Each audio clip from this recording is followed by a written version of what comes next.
couple cards. Tombstalker's and Liliana the Veil, which is also a great target. Tombstalker's a flying version of Gurmag, right? It just costs another Gurmag black. Angler, but it costs 8. It's 6 black with Delve for a 5/5 vanilla flyer. Okay. It's a demon. So it's quite good. Yep. Just flies over whatever's going on. This version of Bug Delver was called Team America for the longest time. Okay. Because it played a bunch of, according to some Legacy aficionados, it played a bunch of weird Legacy cards that only Americans like. So they called it Team America. Oh, okay. So all of the Euro players over there with their Thalias. Legacy in Europe is an entirely different animal. Yes, it's just D&T. You can see Bernie with a him on the play, which is great. Yeah. So we're actually seeing him evaluate whether he'd like to daze, I would assume, right? Yeah, so we're going to see a daze fired off here. Ryan having dazes on the draw is like... It was great. It allowed him to like protect his lightning bolt on the Deathrite and then protect himself from him. Yeah. Which is good. So now he's in a little bit of trouble if Bernie has something like Goyf plus Deathrite. Well, so he actually has a Liliana Submerge in Veil. his hand. Yeah, so then he's good against Goyf too. Yeah. Yep. So this hand is actually quite strong. He has a little weak to Liliana the Veil. Yes, because it doesn't have anything to actually clock her. Okay, so Ryan's super aggressive with his threat placement, and also he didn't want to. He wanted to keep his Flooded Strand for later. I kind of like that. I think I would have played Deathrite here. I think he didn't play Deathrite because of Liliana the Veil. Yes, I agree with that. And we see a Fatal Push here. I mean, rather the first removal spell kills something other than Deathrite. Yeah, and a Tarmogoyf. So he may be sandbagging this Submerge until there's a fetch land to do the trick. It's likely Ryan super slow rolls the Submerge until a fetch land. I agree. Oh, and he just drew Gurmag Angler. And I think he has 4 cards in his bin right now. I think he has either 3 or 4, so he can definitely ponder into it. Ponder, yeah. Fetch, see, ponder, and cast Angler. Yeah. So do we? Oh, I was gonna say, do we know if he has a Bayou? But Flutterstrand does not find Bayou. No, he doesn't have a Bayou anyway. He's Grixis. Yeah. The only green source he has is for Death. Just because it's and some sideboarded decays and the Leovold. So I guess he's technically 4 colors, but he's a base Grixis deck. He's the Volcanic Island Underground Sea Lightning Bolt mana base. Yeah, with 1 drop thrown in probably. Yep, and he has what, 2 young Pyromancers, right? Yeah. Or no young Pyromancers. He cut them all. No, yeah. He has, and he does in fact have 1 drop. Yep.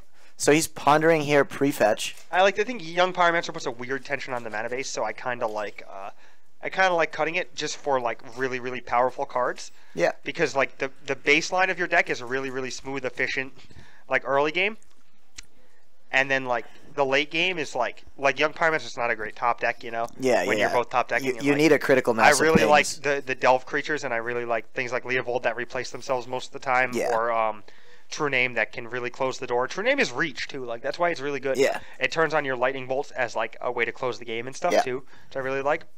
So we see the line we discussed where he pondered and now he's fetching. He's likely to I believe that's the 6th card in his graveyard, so he can just run this Angler out here. Yes, and this Angler notably good against the current 4/5 Tarmogoyf, maybe even shrinking it by exiling half of the bins.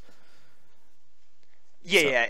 Also, he could run something weird down the road like Bolt your Tarmogoyf and then delve away, but Bernie has 3 types because he has Deathrite, Shaman, Verdant Catacombs, and him in his graveyard. Okay, and so we see a Deathrite he wouldn't be able instead. to run that play.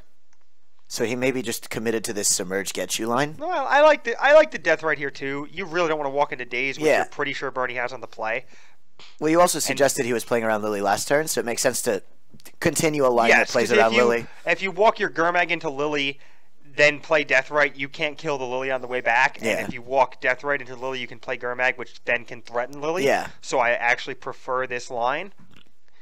I like that Ryan was consistent in that he played around Lily both times. Yeah, I think once and it you've informed his decisions in the entire way he played out those turns. Yeah. So I like that. Even if it didn't look great for him, it's great in that he's also setting himself up to like maximize his value here with regards to the Gurmag Angler, as he's just going to play it, and then Bernie is incentivized to plus the Liliana and like try to sit back and get another activation out of it, like either blocking with Tarmogoyf or like playing another blocker. And then he's going to get Submerged. Ryan's going to get him with Submerge when he has mana untapped to fight the good fight and kill the Liliana in one fell swoop. Because which will grow the Tarmogoyf, but who cares? You have to have some concessions to make sure you stay in the game, you know? Yeah. And these dazes are also relatively diminishing returns. So because he has 2 of them, he also just has a card he won't mind discarding. Discarding to Liliana for sure. Yeah. But a card that really, really helped him have the confidence to make the plays he did within the early game. And there's a true name, which is also great for this situation. I think we saw him shuffle off the Ponder, but the Ponder did feature a 3rd land. You definitely jam. I think you jam Angler here. Yeah, I agree with that. I think that makes the most sense. Like, if your opponent has a Daze, they have the Daze. But you can't really... You have the Daze back anyway.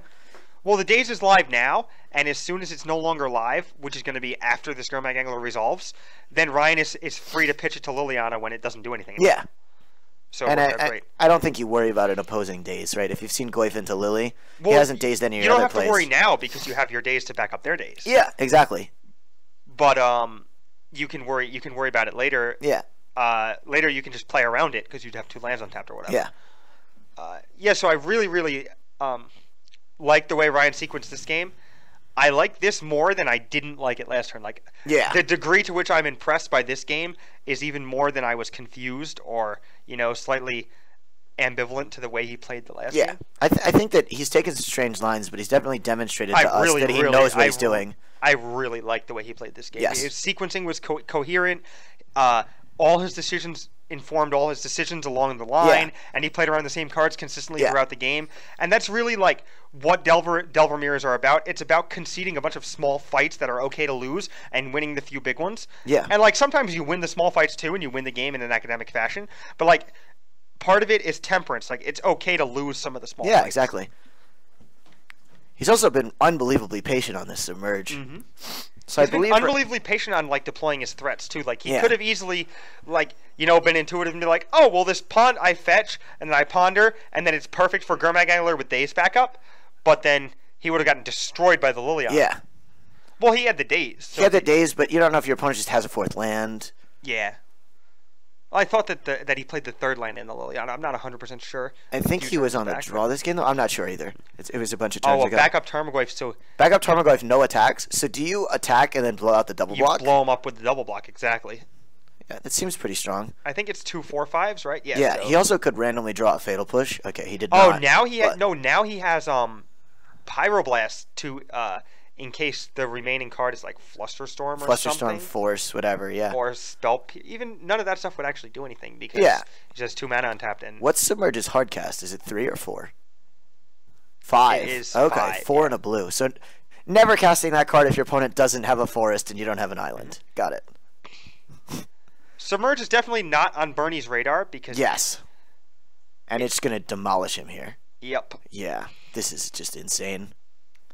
Oh, what's that last card in his hand? It's a card It's Tombstalker. Okay, I was going to say, it's a card I thought it was Dismember for a second. Yeah. I was like, ooh, daddy. I didn't immediately recognize it. So now the Lily does live and get to try to trade with the Angler, but I don't think you mind. Yeah, so Ryan's not in...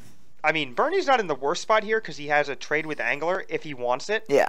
And then he also has Tombstalker for the follow-up. So do you try to ponder off the Volk to try to find a Deathrite? No, and turn off your Pyroblast? I would have pondered off of C. Okay. So I think you have to because you also have Delvers in your deck too. Yeah, but so they're both castable off the Underground, so you can cast the Deathrite or the Delver. You also can ponder into Lightning Bolt and then just kill the Liliana. True, which is exactly what he did, and he's getting punished for it. Yep. Okay. Yep. So I would have 100% cast. Also, because you just leave up Pyroblast in case they do something weird like Brainstorm before they do anything else. Okay. I can get behind that, yeah, because you cover the same amount of bases and you're more like safe on their turn. Weirdly has a Jace and like just tries to untap and play it or whatever. Yeah. Like you keep up Pyroblast. Okay, I'm behind it. I like your line better. It's easy for me to say now that it looks like because of the horribly frustrating like situation that he's run himself into, but he still has the land for True Name next turn, which is good. Okay, so you're just drawing the Misty, and then trying to like bolt the Lily that's on 3 later. Yeah, I mean, I like... It's also possible, depending on how Bernie feels, that he doesn't sack yet and pluses and then sacks next turn. Yeah, and then the bolt just blows him out again. Because we know he's drawing a Tarmogoyf, right? So we know what his turn's likely to be. Yeah, so he can... His hand is Tombstalker. You can't play both of them. Yeah. I think he can play Tombstalker, though. But... So Tombstalker's a... Oh, he's just going to do that? Yeah, so he's just going to jam and then play a 5/6 Tarmogoyf, or a bigger Tarmogoyf because of the... That's a fine play. This could be Tombstalker. Unless we're just checking types. I know it's delving. He's delving. That's what he's doing. So he is casting Tombstalker. I really hope that last card is Tombstalker. I'm pretty sure it is. Yeah, he's definitely doubling because there's redundant instance there. Playing around days the whole time, a little consistent. I like that. Big boy Tombstalker coming in, not able to be pyroblasted. True Name still blocks it real good though. No, True Name doesn't block it flies? Oh man. It has flying. So True Name. Our director is just spreading his wings and being like, "It has flying, you idiots!" And we're like, "Yeah." So True Name not close to blocking then. He's just flapping his arms like a bird guy. I'm sure there's a kite sail somewhere in his list so that the True Name can take to the skies. He's just equipping. We're fine. Yeah. We knew what we were talking about the whole time. Yeah. What is it? Creatures you control lose flying. What is that stupid limited card? Oh, Archetype of Imagination. Oh, it's like creatures you control gain flying. Creatures your opponents control lose flying. You can never ever lose. Yeah, the I have these, you can't have these cycle. Yeah, Archetype of Endurance actually sees some play in this format.